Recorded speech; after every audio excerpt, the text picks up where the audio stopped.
नमस्कार दोस्तों, मेरा नाम है मनीष कुमार सिंह और आपका बहुत-बहुत स्वागत करता हूं मैं 4 पीएम महाराष्ट्र पे। दोस्तों महाराष्ट्र में वैसे तो हर नेता अभी इस समय कुछ न कुछ बयान दे रहा है, किसी न किसी को निशाने पे ले रहा है। लेकिन इस समय जो 2 नेता ऐसे हैं जिन्होंने एक-दूसरे को निशाने पे लिया है और सबसे ज़्यादा चर्चा इन्हीं 2 नेताओं की है। मैं बात कर रहा हूं उद्धव ठाकरे और राज ठाकरे की। जी हाँ, पिछले कुछ दिनों में जिस तरीके से सियासत गरमाई है महाराष्ट्र की, उसमें इन दोनों का नाम सबसे ऊपर है अभी फिलहाल। महाराष्ट्र की सियासत इससे इतनी गर्म हो चुकी है कि अब पार्टी के कार्यकर्ता भी एक दूसरे से भिड़ रहे हैं। कोई उद्धव ठाकरे पर नारियल से हमला कर रहा है तो कोई राज ठाकरे की गाड़ी पर जो है कुछ सामान या सुपारी वगैरह फेंक रहा है। अब देखिए महाराष्ट्र की सियासत में अब उद्धव ठाकरे बनाम राज ठाकरे जो है वो कहीं न कहीं होता दिखाई दे रहा है।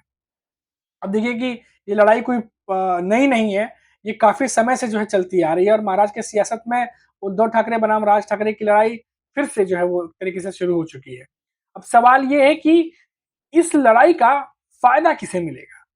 क्योंकि ये लड़ाई चुनावी है और चुनाव जो है वो बहुत जल्द सर पर होंगे और उसको देखते हुए जो तमाम दल हैं वो तैयारी कर रहे हैं और ऐसे में अगर 2 ठाकरे ब्रदर्स अगर आमने-सामने की लड़ाई इस तरीके से लड़ते हैं, तो इसका सीधा फ़ायदा किस पार्टी को होगा, ये भी समझना ज़रूरी है। विधानसभा चुनाव से पहले दोनों एक-दूसरे पर वार पलटवार कर रहे हैं। वहीं आपस की लड़ाई कोई न कोई किसी न किसी वजह से जो है बढ़ती जा रही है।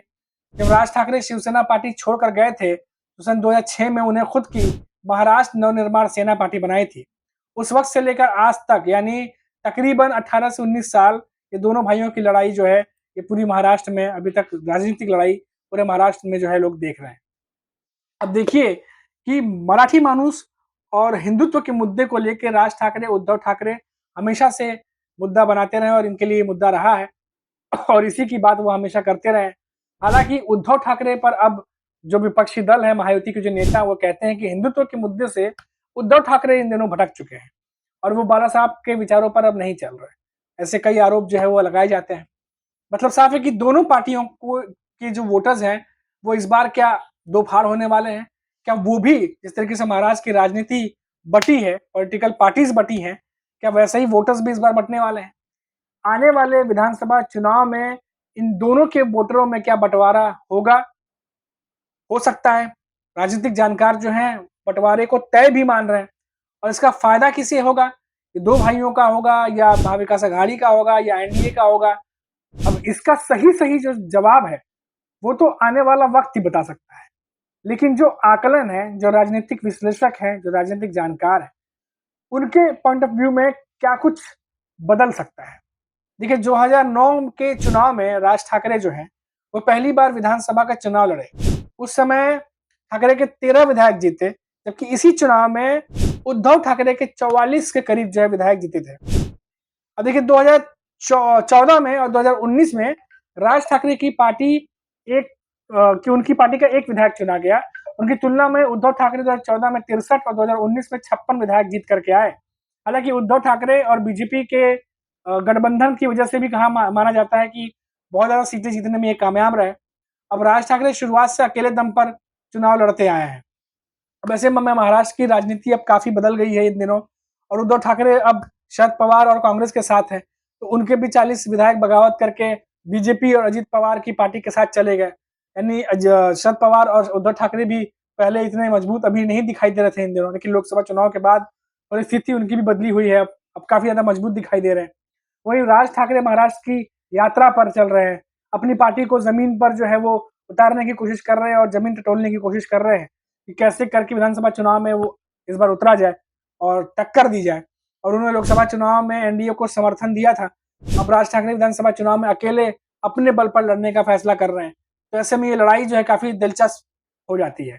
इसीलिए अगर राज ठाकरे और उद्धव ठाकरे का ये कह सकते हैं ज़ुबानी जंग या विवाद और आगे बढ़ता है और हिंदुत्व और मराठी मानूस के मुद्दे को आगे लेके जाते हैं और दोनों ही जो है एक तरीके से एक दूसरे पर हमलावर अभी जिसे दिखाई दे रहा अगर ऐसे ही रहते हैं, तो इसका फ़ायदा किसे मिलेगा जिसकी बात हम वीडियो की शुरुआत में कर रहे थे। अब माना जा रहा है कि महाराष्ट्र में जो 2 क्षेत्रीय पार्टियां हैं, एक तो एकनाथ शिंदे की शिवसेना और दूसरी शरद पवार की एनसीपी। ये 2 ऐसी क्षेत्रीय पार्टियां हैं जिनकी तरफ अगर इनके वोटर बढ़ते हैं तो वो रुक कर सकते हैं। कारण है शरद पवार का जिस तरीके से उनका महाराष्ट्र के गांव कस्बों में और ग्रामीण इलाकों में उनका जिस तरीके से उनकी चलती है और उनके वोटर्स हैं, वो एक बड़ा कारण हो सकता है। दूसरा, एकनाथ शिंदे को इसलिए थोड़ा फायदा पहुंच सकता है क्योंकि ठाकरे बनाम ठाकरे की इस लड़ाई में जो वोटर्स बटेंगे वो हो सकता है कि एकनाथ शिंदे की शिवसेना की तरफ आए, क्योंकि उनके ही नेता जो है वो जो शिवसेना के जो नेता हुआ करते थे वही नेता है जो शिवसेना के 2 हिस्सों में बंटने के बाद इस तरफ आ गए। तो उनका अपना एक क्षेत्र है, अपने उनके खुद वोटर्स हैं, उनका भी अपना एक एरिया है। तो उस एरिया के वोटर्स जो है अगर मन बनाते हैं या कुछ वोट को लेकर के कुछ वोटर्स जो है बटते हैं, तो थोड़ा बहुत इधर उधर जो है एकनाथ शिंदे के खेमे में जा सकते हैं। तो मोटा मोटा अगर इन 2 क्षेत्रीय पार्टियों के वोटर्स अगर इधर उधर होते हैं तो शरद पवार और एकनाथ शिंदे की पार्टी को थोड़ा फायदा जो है वो पहुंच सकता है। लेकिन इसका सही जवाब जो है, जैसा मैंने बोला आपको, इसका सही जवाब जो है वो तो समय ही बताएगा। और आपको बता दें कि ऐसा पहली बार होगा जहां राज ठाकरे और उद्धव ठाकरे और एकनाथ शिंदे के उम्मीदवार एक दूसरे के खिलाफ होंगे। ये भी एक नया तिकड़म जो है वो सामने निकल के आ रहा है, एक नई तिकड़ी। और इन तीनों के झगड़े में अन्य पार्टियां जो है वो लाभ उठा सकती है। इसलिए इस खिचड़ी वाली जो विधानसभा चुनाव इस बार कहा जा रहा है कि इस बार का विधानसभा जो है वो खिचड़ी से कम नहीं होने वाला। और इसके नतीजों के बाद पता चल जाएगा कि किस पार्टी को कितने वोट मिले हैं और कौन सी पार्टी जो है वो बढ़त बना के आगे बढ़ रही है। लेकिन ये कहना बहुत दिलचस्प होगा और लड़ाई देखनी बहुत दिलचस्प होगी इस बार सियासत कि कौन जो है दूसरे पर बढ़त बनाता है। क्योंकि पहले जो पार्टियों के रिकॉर्ड रहे हैं तो पहले पार्टियां टूटी नहीं थी और अब पार्टियां टूटी हुई हैं, और ऐसे में राज ठाकरे भी अब खुलकर दम भर रहे हैं। और 2 बड़ी नेशनल पार्टियां कांग्रेस और बीजेपी, एक तरफ महायुति के पीछे बीजेपी खड़ी है और वहीं एमवीए गठबंधन के साथ कांग्रेस खड़ी है। तो ये देखना दिलचस्प होगा कि ये जो लड़ाई विधानसभा चुनाव में होने वाली है इस पर कौन सी पार्टी बढ़त बनाती है अपने पिछले रिकॉर्ड की तुलना में और कौन सी पार्टी जो है अपनी बढ़त खोती है। ये भी बड़ा अपने आप में दिलचस्प होगा, जो कि आने वाले महाराष्ट्र के राजनीति में इन नेताओं का करियर, जो कह सकते हैं क्रेडिबिलिटी या साख कहे, वो भी इस बार दांव पे लगी हुई है। क्योंकि एकनाथ शिंदे की शिवसेना जब अलग हुई और उद्धव ठाकरे अलग हुए, उसके बाद शरद पवार अलग हुए और एनसीपी अलग हुई अजीत पवार की, उसके बाद पहला विधानसभा चुनाव था और जिसमें देखने को मिला कि कई सारे घटक, कई सारे फैक्टर्स ऐसे आए जिसमें महायुति को घाटा झेलना पड़ा। अब विधानसभा चुनाव में एनडीए गठबंधन मजबूत माना जा रहा है और ऐसे में अगर कहीं एनडीए गठबंधन फिर से 20 साबित होती है तो महायुति का ये गठबंधन जरूर जो है वो आगे के लिए खतरे में पड़ सकता है। फिर तो देखना होगा कि क्या समीकरण बन के निकलता है, कौन से नेता, क्योंकि इसमें नेताओं की हेर फेर भी अभी बाकी है, क्योंकि बहुत सारे नेता दल बदल रहे हैं, यहाँ से वहां जा रहे हैं, कई नेता जा चुके हैं, कई नेता जाने वाले हैं, तो ये भी एक देखने को मिलेगा।